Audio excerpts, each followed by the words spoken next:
It was April 29th, 2001. Babu Chiri Sherpa walked out of his tent at 21,300 feet to make some tea.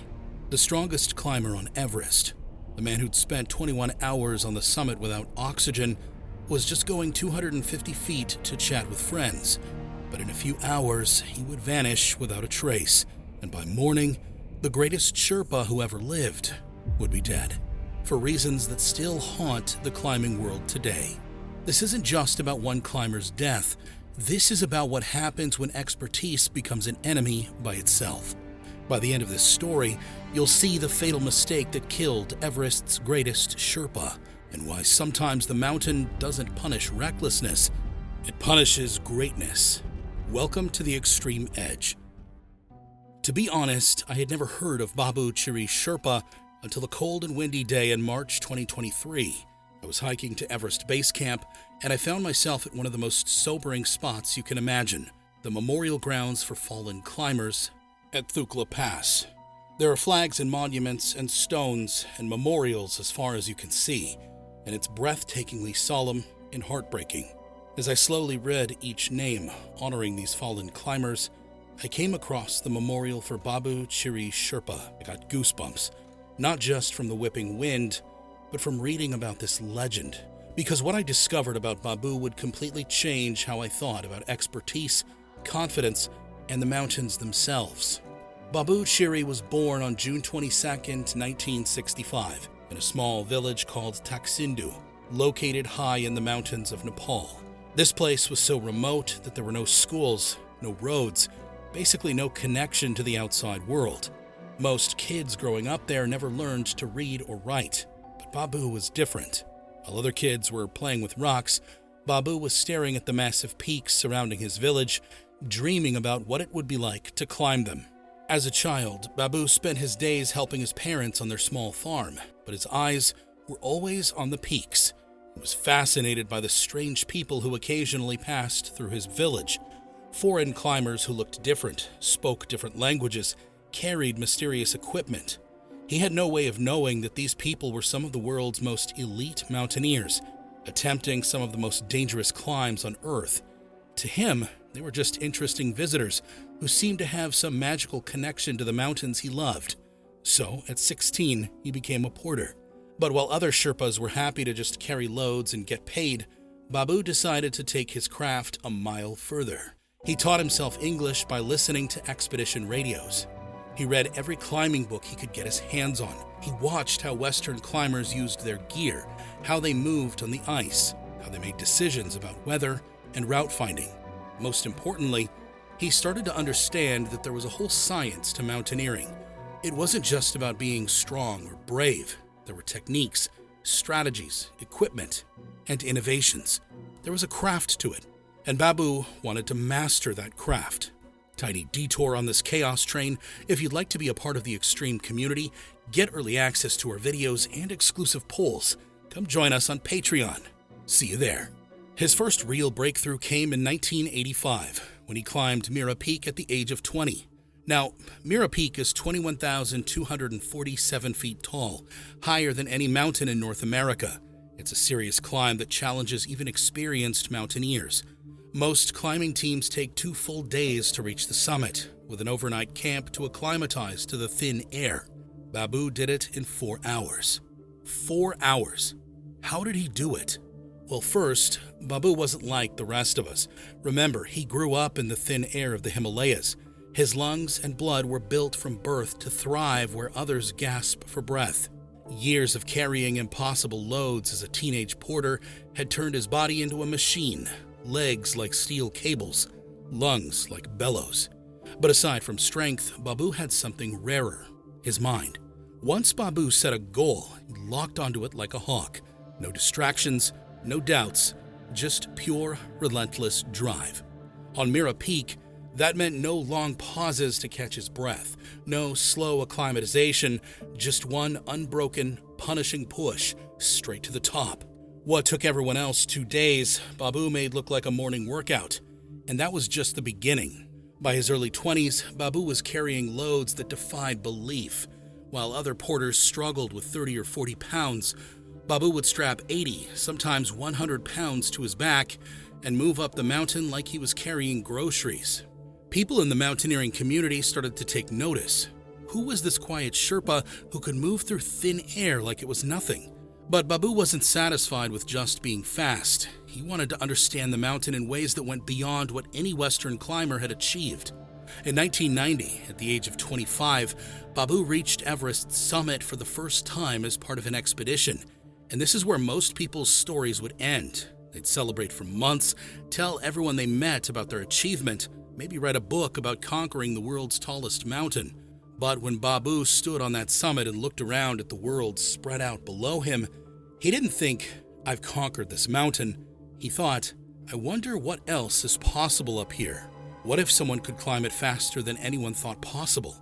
What if someone could survive up there longer than medical science said was safe?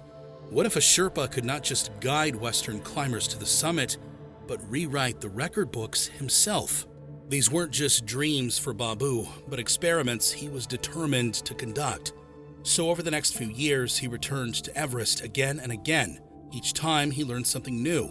Each time, he pushed a little further into territory no human had explored before. By the mid-1990s, Babu had climbed up and down Everest multiple times and was already known as one of the strongest high-altitude climbers in the world.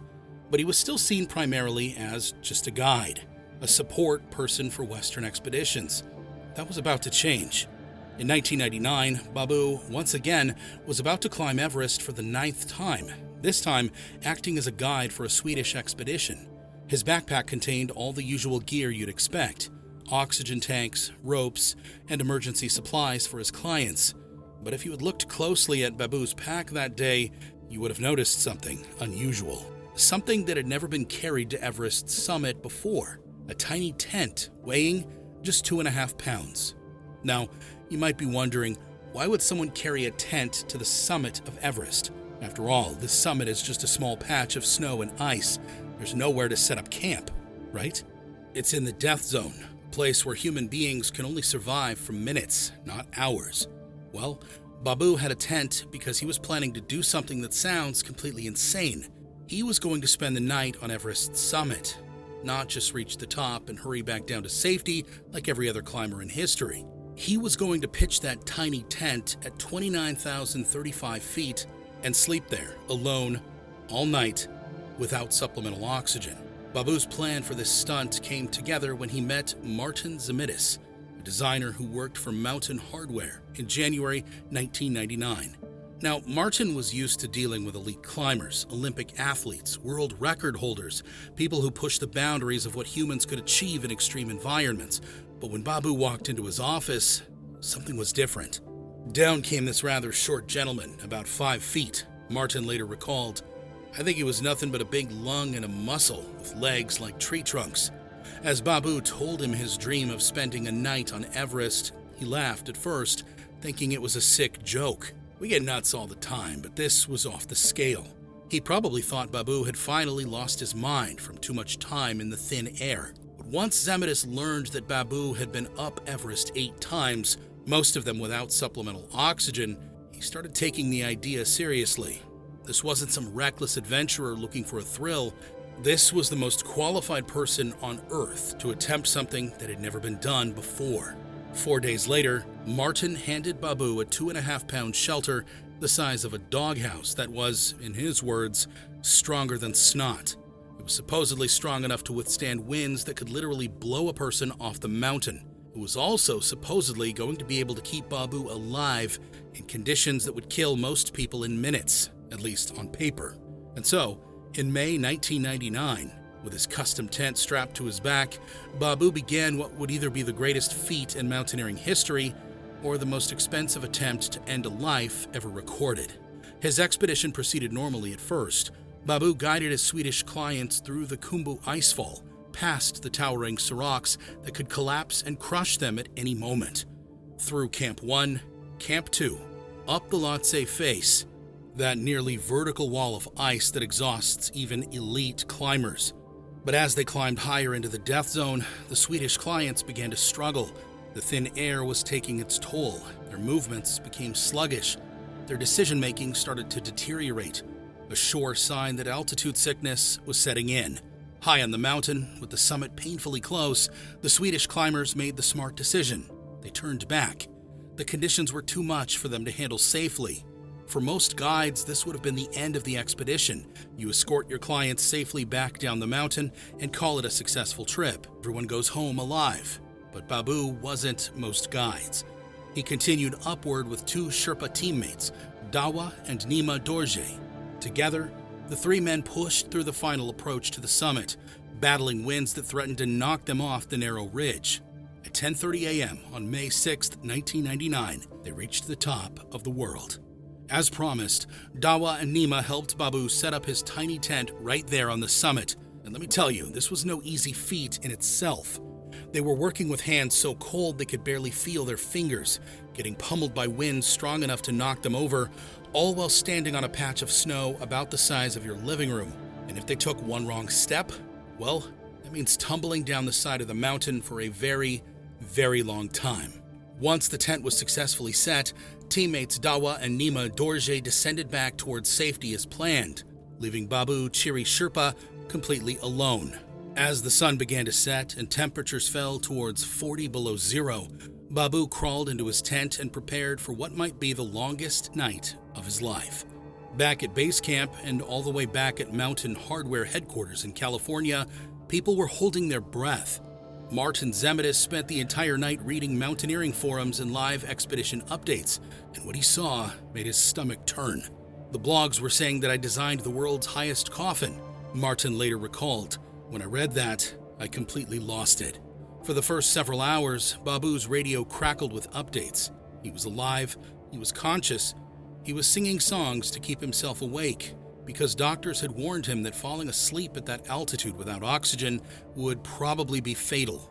But then, around hour 7, something terrifying happened. The radio went silent. For hours, there was nothing but static. The team at South Col tried calling. Base camp tried calling. Nothing. And at 29,035 feet, radio silence usually means only one thing. Back at Mountain Hardware, Martin Zemedis was frantically refreshing mountaineering websites and forums. The comments were brutal. People were already writing Babu's obituary. He's dead, they said. No one can survive that long up there. I didn't sleep that night, Martin later admitted. I kept thinking I might have killed him. Meanwhile, at South Col, Everest's highest camp, Babu's support team was facing an agonizing decision. Should they risk their own lives attempting a rescue mission in the dark, or wait until morning to see if there was anything left to rescue? The hours crawled by. No word from the summit, no sign of life from the tiny tent pitched at the top of the world. As dawn broke on May 7th, 1999, everyone prepared for the worst. But as rescue teams began preparing for a summit bid to confirm the worst and put to rest what happened to Babu Chiri Sherpa, someone spotted something moving on the southeast ridge. It was a tiny figure descending slowly but steadily toward Camp 4. It was Babu. Not only was he alive, he was walking under his own power, methodically packing up his gear as he descended, like he just spent the night at a comfortable hotel instead of the most hostile place on Earth. It turned out Babu wasn't silent at all. He had just been on the wrong radio channel. Everest has two main routes, south in Nepal and north in Tibet. Babu was talking to climbers on the north side, while his own team was listening on the south side, so they heard only static. When Babu finally reached his teammates at South Col, they could barely believe what they were seeing. He was exhausted, sure. His face was wind-burned, and his lips were cracked from the cold, but he was alive, he was coherent, he was fine.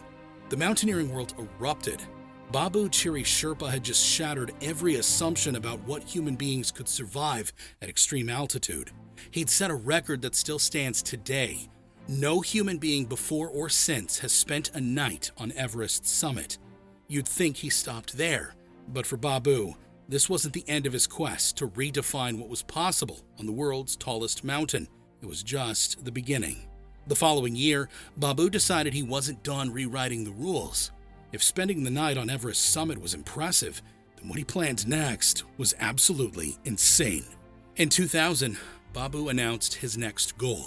He was going to break the speed record for climbing Everest. Now, You might think, okay, that sounds impressive, but how hard could it be to climb a little faster? Well, let me put this in perspective for you. Most ordinary climbers spend weeks acclimatizing, slowly moving between camps, letting their bodies adjust to the decreasing oxygen. They'll climb to Camp 1 and come back down, then to Camp 2 and back down, gradually working their way up the mountain over the course of weeks. Babu planned to do it all in one day. On May 21st, 2000, he started climbing from base camp in the early morning darkness. No overnight stops, no acclimatization breaks, just straight up the mountain, through zones that kill most people who spend too much time in them. He moved through the Khumbu icefall like it was a morning jog, past the towering seracs that could collapse and crush him at any moment, up the Lhotse face, a nearly vertical wall of ice that exhausts even elite climbers, into the death zone, where every step is a struggle against the thin air and bitter cold, and he kept climbing. 16 hours and 56 minutes after leaving base camp, Babu Chiri Sherpa stood on the summit of Mount Everest. He'd just completed the fastest ascent in history, crushing the previous record by more than 3 hours. That's like running a marathon at a pace that would qualify you for the Olympics, except you're doing it at altitudes where most people can barely walk. The mountaineering world was stunned. Everyone was. Here was a Sherpa redefining what human beings could achieve on the world's tallest mountain. But for Babu, these weren't just stunts or attempts to get attention, they were part of a larger mission. See, Babu had grown up in a world where Sherpas were seen as strong backs and nothing more. They carried gear, set up camps, and risked their lives to help Western climbers achieve their dreams. But they rarely got credit for their skill, their knowledge, or their courage. Babu wanted to change that. He wanted to show the world that Sherpas weren't just natural-born pack animals. They were elite mountaineers in their own right, capable of achievements that no Western climber had ever dreamed of, and he was doing it for another very personal reason. Babu had 6 daughters, and he wanted them to have opportunities he'd never had. He'd grown up in a village with no schools, no education, no way out except through the mountains. He'd taught himself to read and write, learned multiple languages through sheer determination, but he never forgot what it felt like to be that kid in Taksindu with big dreams and no way to achieve them. So Babu used his growing fame to raise money for a school in his home village. He wanted his daughters and every other child in the region to have chances he'd never had. The Babu Chiri Foundation School was completed in 2000. His dream had come true. Hundreds of children who would have grown up illiterate, like he almost did, now had access to education. But success, it turns out, can be its own kind of danger. See, by 2001, Babu Chiri Sherpa had become something unprecedented in the mountaineering world, a Sherpa superstar. While other Sherpas remained invisible support staff for Western expeditions, Babu had sponsors, media coverage, and a business empire. He co-owned Nomad Expeditions, one of Nepal's premier climbing companies. He was featured in documentaries. International climbing magazines wrote profiles about him. He'd accomplished things that seemed superhuman, records and achievements that no one else could touch, that made him look like he'd transcended normal human limitations. And that, maybe, was the problem. When you've spent 21 hours on Everest summit without oxygen and lived to tell about it, when you've speed climbed the world's tallest mountain in under 17 hours, when you've summited Everest more times than almost any human alive, maybe you start to feel invincible. Maybe you start believing your own legend. Maybe you stop seeing the mountain as something that can kill you. And that might explain what happened next. In April 2001, Babu was once again on the slopes of Everest, preparing for what would be his 11th summit, a record that would tie him with only one other person in the world. But Babu wasn't on Everest just for the record. This time was different. Yes, he was guiding a commercial team. That was his job. And yes, an 11th summit would tie the world record, but Babu had something bigger in mind. After this climb, he was planning the most audacious project of his career, a double traverse of Everest. North Base Camp to South Base Camp, then back again. It was the kind of impossible challenge that would cement his legend forever. But first, he had to get through this expedition. First, he had to guide his clients safely to the summit and back. What Babu didn't know was that he would never get the chance to attempt that traverse. because he was about to make the simplest, most ordinary decision of his entire climbing career, and it would cost him everything. April 29th, 2001 was supposed to be a routine day at Camp 2. The team was acclimatizing at 21,300 feet, waiting for their weather window. Babu stepped out of his tent that afternoon to take some photos near camp. It should have been nothing. A short walk, maybe some pictures of the route ahead, then back to prepare for the summit push. Instead, it became the end of everything. It was windy that morning, really windy. The kind of conditions that keep smart mountaineers inside their tents, conserving energy and staying safe. Canvas walls snapped and cracked like gunshots. Snow whipped across the glacier in horizontal sheets. For most climbers, this would be a day to hunker down, read a book, maybe organize gear, wait for better conditions. But around 4 p.m., the wind started to calm down. Not really calm, but just calmer. And after being cooped up in a tent all day, Babu decided to step outside for some fresh air. He told his teammates he was going to walk around the area of the camp and take some photographs, just a short stroll, maybe 300 feet from his tent. It should have been the most routine thing in the world. Babu had walked around countless camps on countless expeditions. He knew this terrain better than almost anyone alive. But what Babu didn't know, what no one could have known, was that the mountain had set an invisible trap. You see, glaciers are constantly moving, constantly cracking. These cracks are called crevasses, and they can be anywhere from a few feet to hundreds of feet deep. Some are obvious, gaping holes that any climber would avoid, but others are hidden. When fresh snow falls, it can create what mountaineers call a snow bridge, a thin layer of snow that covers a crevasse and makes it look like solid ground. From the surface, you can't tell the difference. It looks safe, it looks walkable, until someone steps on it. That's why mountaineers have basic safety rules about glacier travel. You rope up with your teammates. You wear crampons, metal spikes that help you grip the ice. You probe suspicious-looking snow with your ice axe before putting your full weight on it. But Babu had walked around Camp 2 hundreds of times, maybe thousands. He knew every rock, every ice formation, every safe path through the glacier. He guided dozens of clients through this exact terrain without incident. What could possibly go wrong? That afternoon, fresh snow had fallen on the western Quim, covering the cracks in the glacier like a blanket. What looked like familiar, safe terrain was actually something completely different. And here's where the story gets even more puzzling. According to some accounts, when Babu stepped out of his tent that day, he wasn't wearing crampons, those metal spikes that grip the ice and help distribute your weight on snow bridges. Now, this seems almost impossible to believe. Babu Chiri Sherpa, the most experienced high-altitude climber in the world, walking on a glacier without basic safety equipment? It would be like a race car driver forgetting to put on their seatbelt. But maybe that's exactly the point. When you've done something safely thousands of times, when you know every inch of terrain like the back of your hand, maybe you start to think the rules don't apply to you. Or maybe you just get comfortable. Psychologists have a term for this. It's called hubris syndrome, and it happens when people in positions of power or with extraordinary success start to develop an inflated view of their own abilities. They become overconfident, dismissive of criticism, and begin to believe they're essentially invincible. But here's the scary part. Hubris syndrome doesn't happen to people who are naturally arrogant. It develops in successful, competent people after they've achieved great things. The very success that makes them exceptional also blinds them to risk. And Babu Chiri Sherpa? Well, he'd achieved more on Everest than any human in history. If anyone was susceptible to hubris syndrome, it would be him. Maybe Babu looked outside and thought, it's just 300 feet.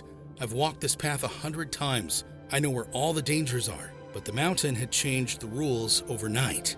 Somewhere between his tent and wherever he planned to take his photographs, Babu took a step that looked exactly like every other step he'd taken around Camp 2, onto what appeared to be solid, familiar ground. But underneath that innocent white surface was nothing but air. Without crampons to help grip the surface and distribute his weight, that thin snow bridge couldn't hold him. The snow gave way instantly.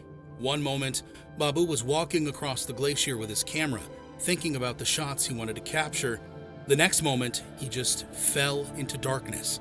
And that was it. A man who defied Everest and had been through danger and came out just fine, died in a way that felt almost ordinary compared to what he had endured before. No trauma, just silence. Back at the camp, hours passed. The wind picked up again as the sun began to set, and temperatures started their deadly drop toward 40 below zero. Babu's teammates began to worry. This wasn't like him. Babu was methodical, careful, and always aware of time and conditions. He wouldn't just wander off for hours without telling anyone where he was going. By 9 p.m., when Babu still hadn't returned, his brother Dawa knew something was terribly wrong. You don't just disappear at 21,300 feet for 5 hours. Not when you're the most experienced climber on the mountain. So Dawa grabbed his headlamp and started searching. Soon, other expedition members joined him.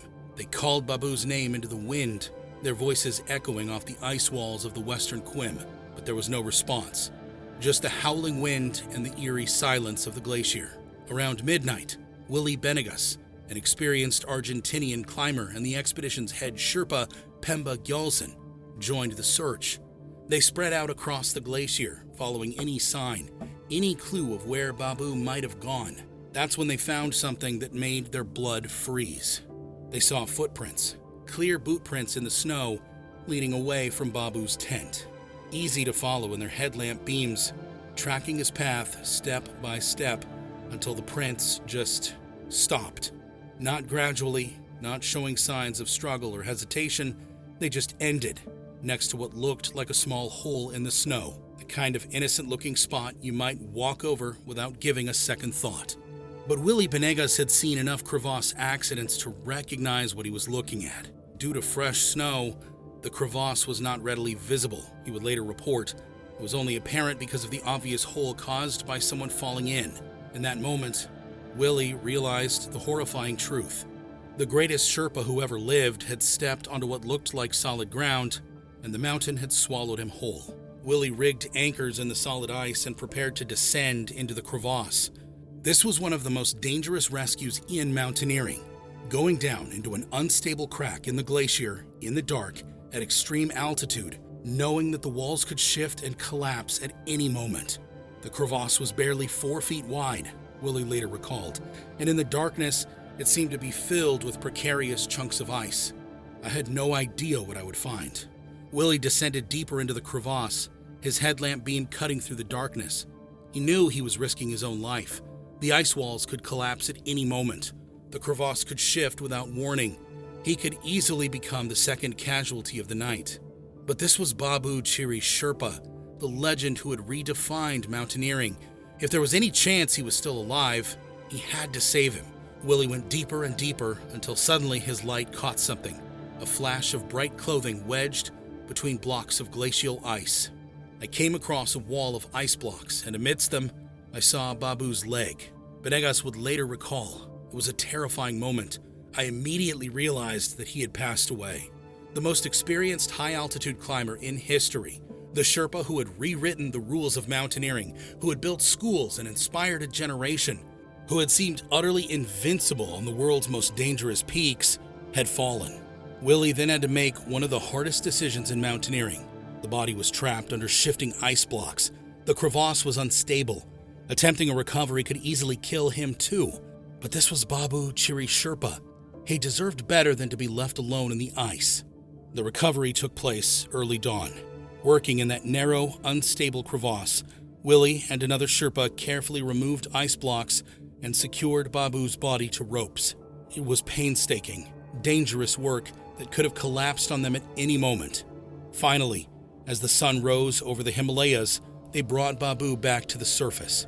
What makes this story so haunting to me is that there was no dramatic final climb, no heroic rescue attempt gone wrong, no pushing the boundaries of human endurance one step too far, no fight.